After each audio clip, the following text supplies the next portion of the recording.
कैथल में आज कांग्रेस पार्टी ने किसान मजदूर सम्मेलन का आयोजन किया, जिसमें कांग्रेस के राष्ट्रीय महासचिव रणदीप सुरजेवाला व पूर्व कैबिनेट मंत्री कृष्ण मूर्ति हुड्डा ने मुख्य अतिथि के तौर पर शिरकत की और अपने संबोधन में किसान आंदोलन का समर्थन करते हुए भाजपा पर जमकर बरसे और कहा कि भाजपा जो 3 कृषि कानून लेकर आई है, यह काले कानून है। इससे किसान की फसल और नस्ल दोनों ही आने वाले समय में खत्म हो जाएंगे। उन्होंने हरियाणा मुख्यमंत्री मनोहर लाल खट्टर और उप मुख्यमंत्री दुष्यंत चौटाला को चेतावनी देते हुए कहा कि आपका ढोंग और प्रपंच अब नहीं चल पाएगा। आपका पाप का घड़ा भर चुका है, क्योंकि हरियाणा की 36 बिरादरी, गरीब समाज, अनुसूचित जाति और पिछड़े वर्गों के लोग, छोटी भूमि के मालिक और भूमिहीन किसान अब निर्णायक आर पार की लड़ाई लड़ने को तैयार हैं। और अब आर पार की लड़ाई में हरियाणा के लोगों को निर्णय लेना पड़ेगा कि वह सरकार के साथ हैं या किसान मजदूर के साथ हैं। अपनी बैलगाड़ी पर निकाले गए रोष मार्च पर बोलते हुए रणदीप सुरजेवाला ने कहा कि जिस प्रकार पेट्रोल डीजल की कीमतें आसमान को छू रही हैं, एक तरफ तो आप किसान को 3 काले कानूनों के बोझ में दबा रहे हैं और एक तरफ आप थकाओ, डराओ और भगाओ की नीति से लाखों करोड़ों किसानों को धुतकार रहे हैं, और दूसरी तरफ गैस सिलेंडर में भी आखिर इतनी महंगाई आ गई। यह गद्दी क्यों नहीं छोड़ देती मोदी और खट्टर सरकार। इस महंगाई के कारण बैलगाड़ी पर ही आगे आगे चलना पड़ेगा, क्योंकि स्कूटर, मोटरसाइकिल, ट्रैक्टर, कार यह सब चलाना आम जनता की पहुंच से दूर हो जाएगा। मोदी, खट्टर और दुष्यंत सरकारों के खिलाफ इस देश और प्रदेश के किसान ने आज़ादी का एक नया संग्राम पिछले 3 महीने से शुरू कर रखा है। और मोदी जी, खट्टर साहब और दुष्यंत चौटाला जी ये जान लें कि उनकी सरकारों की ईंट से ईंट बजाकर ही हरियाणा का छोटा दुकानदार, मजदूर और किसान दम लेगा। मोदी और खट्टर सरकारें अब झूठ, प्रपंच, स्वांग, नाटक, इसका मूल मंत्र अब उनका ये बन गया है।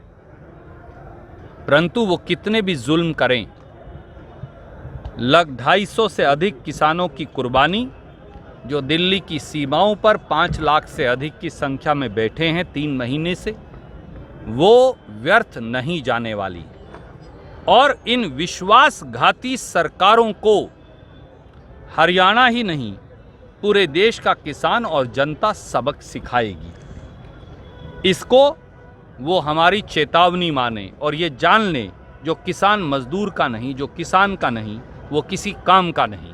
इसलिए दुष्यंत चौटाला जी और खट्टर साहब, विशेष तौर से ये आपको चेतावनी है कि आपका ढोंग और प्रपंच अब नहीं चल पाएगा। आपका पाप का घड़ा भर चुका है, क्योंकि हरियाणा की 36 बिरादरी, गरीब समाज, अनुसूचित जाति और पिछड़े वर्गों के हमारे भाई बहन, छोटा छोटा दुकानदार और भूमिहीन और छोटी भूमि का मालिक, छोटी जोत का मालिक किसान अब एक निर्णायक आर पार की लड़ाई लड़ने को तैयार है। और इस आर पार की लड़ाई में अब केवल आप 2 तरफ खड़े हो सकते हैं, या मजदूर, किसान, दुकानदार के साथ या उनके खिलाफ। अब हरियाणा के हर व्यक्ति को निर्णय लेना पड़ेगा कि वो किस तरफ है।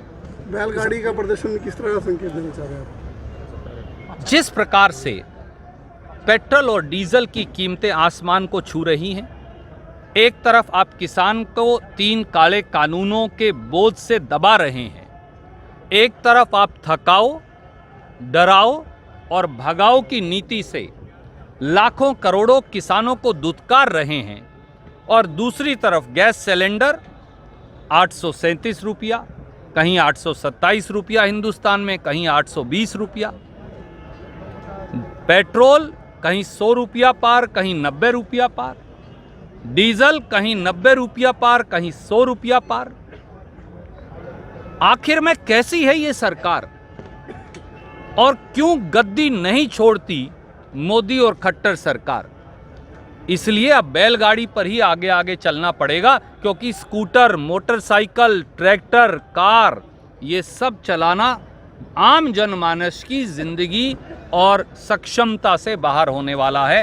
देखिए, किसान आंदोलन इस देश में स्वतंत्रता के पश्चात एक सबसे ज़्यादा विभत्स और जन कल्याण विरोधी एक बिल है, तानाशाही से परिपूर्ण है और लोकतंत्र की मान मर्यादाओं के ख़िलाफ़ है और इसकी जितनी भर्त्सना की जाए, जितनी आलोचना की जाए उतनी कम है। और उस सोने पे सुहागा ये है कि सरकार के कानों में कोई जूं नहीं रेंग रही है, सरकार पे कोई असर नहीं पड़ रहा है। सरकार कितना किसान कितना व्यथित है, किसान कितना द्रवित है इसको लेकर और पीड़ित है अपने भविष्य को लेकर, अपनी नस्ल को, अपने जो आने वाली पीढ़ी को लेकर कि उसका भविष्य क्या होगा।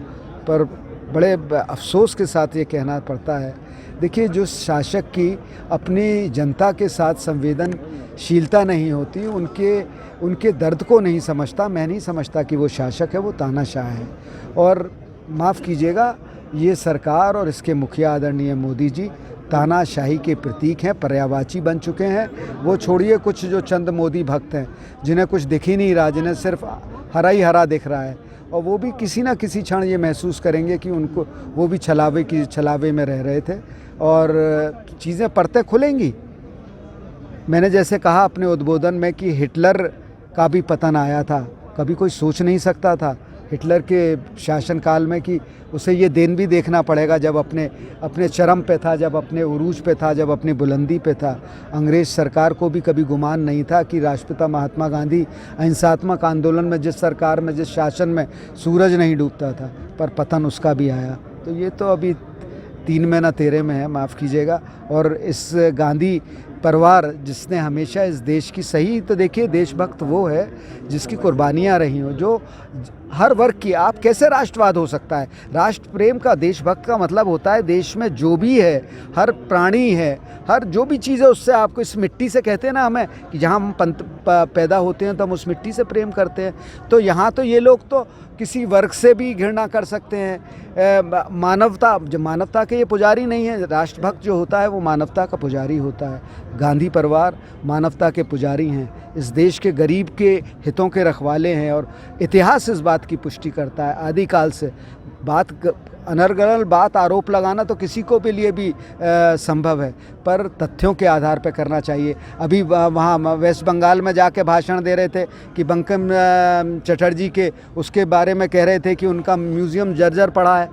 तुरंत ही जो है मीडिया ने वहाँ पे उसको दिखा दिया कि वो तो बहुत अच्छी हालत में है। तो हमारे आदरणीय प्रधानमंत्री जी को अपनी बात कहनी है, जुमलेबाजी कहनी है, तथ्यहीन कहनी है और झूठ के से परिपूर्ण कहनी है। तो माफ़ कीजिएगा। और आपने सब जीता जागता उदाहरण तो आपने चीन के संदर्भ में देखा ही, जो चीन ने जो हमारे उस पे पेनोंग के लेक पे और जो जब देबांग प्लेन्स पे जब जो किया तो उन्होंने तो ये कह दिया था 1 इंच पे भी कब्ज़ा नहीं है, आपने देखा था। और अगले दिन विदेश मंत्रालय के प्रवक्ता ने कहा कि चीन 1 किलोमीटर पीछे हट गया है। तो अगर हमारे नेता राहुल जी से अगर कोई गलती से कुछ बात हो जाती तो कैसा तिल का पहाड़ बनाया जाता। पर किसी ने, मोदी भक्त ने ये नहीं कहा, किसी जिम्मेदार नागरिक ने ये नहीं कहा कि ये किसी भी प्रधानमंत्री की गरिमा के अनुरूप वक्तव्य नहीं था। कैथल से विपिन शर्मा की रिपोर्ट। मैं अपने ਇਹ ਮੋਢਿਆਂ ਤੇ ਗੋਡਿਆਂ ਤੋਂ ਬਹੁਤ ਦੁਖੀ ਸੀ। ਮੇਰੇ ਲਈ ਤਾਂ ਤੁਰਨਾ ਫਿਰਨਾ ਵੀ ਇੰਨਾ ਔਖਾ ਹੋਇਆ ਸੀ, ਮੈਂ ਦੱਸ ਵੀ ਨਹੀਂ ਸਕਦਾ। ਪਰ ਜਦ ਤੋਂ ਮੈਨੂੰ ਫੀ ਰਿਲੀਫ ਮਿਲਿਆ 2.5-3 ਮਹੀਨੇ ਇਸਤੇਮਾਲ ਕਰਨ ਤੋਂ ਬਾਅਦ ਗੋਡੇ ਵੀ ਓਕੇ, ਮੋਢੇ ਵੀ ਓਕੇ। ਜੇ ਤੁਸੀਂ ਵੀ ਕਿਸੇ ਇਸ ਤਰ੍ਹਾਂ ਦੀ ਬਿਮਾਰੀ ਤੋਂ ਪਰੇਸ਼ਾਨ ਹੋ ਤੇ ਬੇਝਿਜਕ ਹੋ ਕੇ ਇਸ ਨੂੰ ਇਸਤੇਮਾਲ ਕਰੋ। ਸਿਰਫ 2.5-3 ਮਹੀਨੇ ਇਹ 125 ਬਿਮਾਰੀਆਂ ਤੱਕ ਦਾ ਇਲਾਜ ਕਰ ਸਕਦਾ ਹੈ। ਫੀ ਰਿਲੀਫ ਹਮੇਸ਼ਾ ਯਾਦ ਰੱਖੋ। ਬਸ ਕੁਛ ਦਿਨਾਂ ਤੋਂ ਮੈਨੂੰ ਬਾਲਾਂ ਦੀ ਬੜੀ ਸਮੱਸਿਆ ਸੀ, ਮੇਰੇ ਬਾਲ ਝੜਨੇ ਸ਼ੁਰੂ ਹੋ ਗਏ ਸੀ। ਮੈਨੂੰ ਮੇਰੇ ਦੋਸਤ ਨੇ ਆਇਲ ਫੀ ਰਿਲੀਫ ਵਾਲੇ ਦੱਸਿਆ। ਮੈਂ ਇਹ ਤੇਲ 3 ਕੁ ਮਹੀਨੇ ਲਾਣਾ ਆਪਣੇ ਸਿਰ ਤੇ ਅਪਲਾਈ ਕੀਤਾ।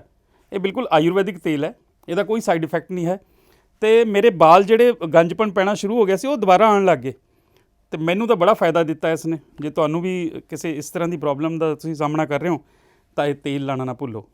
ਕਿਤੇ ਨਾ ਕਿਤੇ ਅਸੀਂ ਆਪਣੇ ਬਾਲਾਂ ਕਰਕੇ ਸ਼ਰਮ ਫੀਲ ਕਰਦੇ ਹਾਂ, ਕਿਤੇ ਸੋਸਾਇਟੀ 'ਚ ਬੈਠੇ ਹਾਂ ਕਿ ਕੋਈ ਮਜ਼ਾਕ ਨਾ ਕਰ ਰਿਹਾ ਹੋਏ। ਪਰ ਥੈਂਕਸ ਟੂ ਫ੍ਰੀ ਲੀਫ ਜਿਹਨੇ ਮੇਰਾ ਇਹ ਕੌਨਫੀਡੈਂਸ ਬਿਲਡ ਕੀਤਾ, ਜਿਹਦੇ ਲਗਾਉਣ ਨਾਲ ਮੈਂ ਮਾਰਕੀਟ 'ਚ ਹੁਣ ਬੜਾ ਹੀ ਕੌਨਫੀਡੈਂਟ ਹਾਂ ਔਰ ਇਹਦੇ ਨਾਲ ਮੈਨੂੰ ਬੜਾ ਫਾਇਦਾ ਹੋਇਆ। ਅਤੇ ਮੈਨੂੰ ਸਰਵਾਈਕਲ ਦੀ ਵੀ ਦਿੱਕਤ ਸੀ ਅਤੇ ਉਹਦੇ ਨਾਲ ਵੀ ਮੈਨੂੰ ਬੜਾ ਰਿਲੀਫ ਮਿਲਿਆ। ਇਹ ਯੂਜ਼ ਕਰੋ ਅਤੇ ਮੈਂ ਪ੍ਰੈਕਟੀਕਲ ਯੂਜ਼ ਕਰ ਰਿਹਾ।